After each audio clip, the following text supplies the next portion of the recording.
ternyata kadang-kadang penyebab dari penyakit stroke itu kita tidak sadari loh teman-teman. Kira-kira apa aja nih? Jadi teman-teman, kalau untuk penyebab yang tidak disadari itu biasanya adalah karena pola gaya hidup yang tidak sehat dan juga tekanan darah tinggi nih teman-teman. Jadi dua hal itu biasanya tidak disadari yang menjadikan itu resiko terjadinya stroke tadi teman-teman.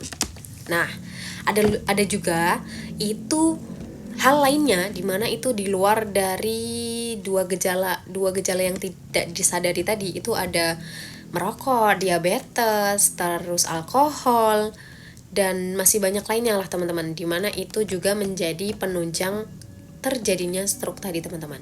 Nah, gejala yang tidak disadari ini biasanya disebut dengan silent stroke teman-teman. Silent stroke tadi yang dimana orang itu tidak menyadari ada gejala bahwa itu adalah terjadinya penyakit stroke teman-teman.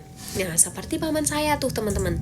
Paman saya yang stroke itu, yang menderita stroke. Nah, beliau kan waktu itu juga tidak menyadari hal-hal kecil yang dimana itu adalah gejala stroke yang beliau tidak sadari atau beliau itu tidak notice teman-teman. Ya sudah, beliau itu dulunya memang sering kebas, sering kesemutan, sering sakit kepala, tapi beliau abaikan, beliau pikir itu hanya sakit kepala biasa. Yang dimana akhirnya pagi-pagi beliau itu pergilah mau mengantar bosnya. Itu pagi-pagi pingsan teman-teman, dimana pingsannya itu lama banget, hampir sejam loh. Nah, kemudian setelah pingsan dibawalah ke rumah sakit teman-teman, karena takut kenapa-napa juga kan. Terus dibawa ke rumah sakit. Nah, sampai di rumah sakit diperiksa sama dokter bahwa beliau ini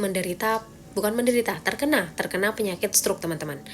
Nah, kemudian setelah terkena penyakit stroke ya sudah, beliau itu dirawat di rumah sakit itu sekitar kurang lebih 6 hari.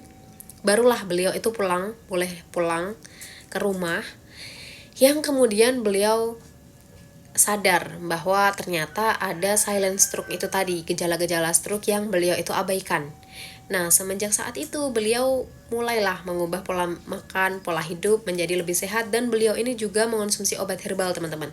Dimana obat herbal ini yang dulunya beliau itu tidak bisa jalan, sekarang bisa jalan loh teman-teman. Yang dulunya itu susah untuk ngomong, sekarang sudah lancar untuk ngomong. Jadi sekarang sudah bisa beraktivitas normal, sudah bisa beraktivitas kembali seperti semula.